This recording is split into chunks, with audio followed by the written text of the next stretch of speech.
नमस्कार मंडळी, माझ्या चॅनलवरती फक्त सिंधुदुर्गातील सुंदर ठिकाणेच नाही तर इथल्या संस्कृती, परंपरा आणि सणही तुम्हाला दाखवायचे आहेत. आणि वटपौर्णिमेच्या निमित्तानं म्हटलं एक व्हिडिओ बनवूया.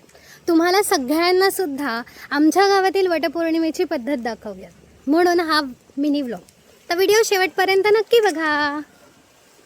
सकाळपासूनच जोरदार पाऊस सुरू होता, त्यामुळे पाऊस थोडा ओसरल्यानंतर आम्ही बाहेर पडलो. आम्ही निघालो तेव्हा बहुतेक महिलांची पूजा आटोपलेली होती, त्यामुळे तिथे फक्त आई, काकी आणि आम्ही काही मोजकीच माणसं दिसत होतो. रस्त्यात जाताना नेहमीप्रमाणे साडी, पूजा आणि गावातील गप्पा सुरूच होत्या. आता खरं सांगायचं तर वटपौर्णिमेला माझं काही विशेष काम नसतं, पण तरीही मी दरवर्षी आवर्जून येते. त्याचं मागचं कारण ऐकलं तर तुम्हालाही हसू येईल.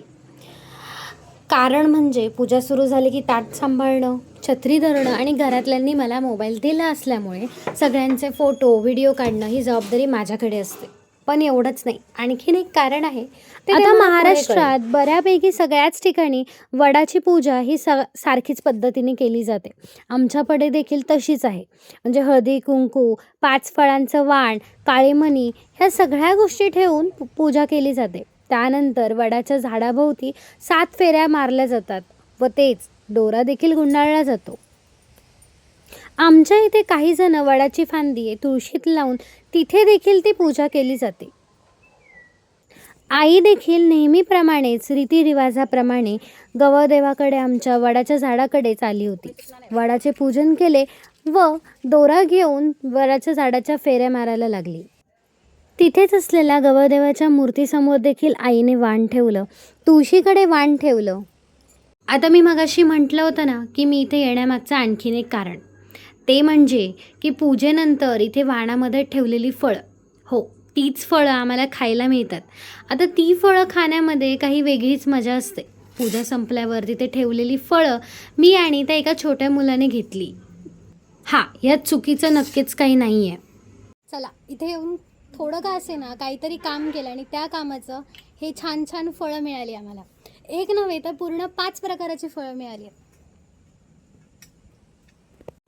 गवळदेवाकडे वाण ठेवून झाल्यानंतर आम्ही आमच्या गावातील ग्रामदेवता श्रीदेवी भराडी मातेच्या मंदिरात वाण ठेवायला आलो. भराडी मातेच्या मंदिरात गेलो. आईने वाण अर्पण केलं, मंदिरात पूजा केली. मंदिरातील शांत वातावरण आणि भक्तिभावामुळे मन अगदी प्रसन्न झालं. आई आणि इतर महिलांनी देखील पूजा करून आपले वाण तिथे ठेवले होते. मी त्यांचे काही एक सुंदर क्षण कॅमेऱ्यात टिपत होते. हो, आमच्या देवळामध्ये फक्त भराडी देवीच नसून तर विविध देवांच्या मूर्त्या देखील आहेत.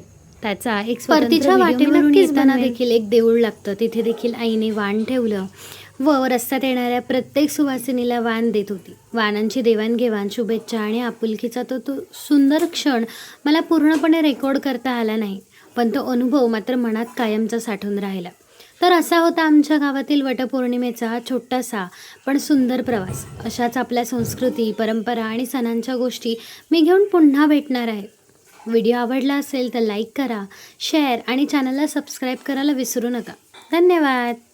भेटूयात पुढच्या व्लॉगमध्ये.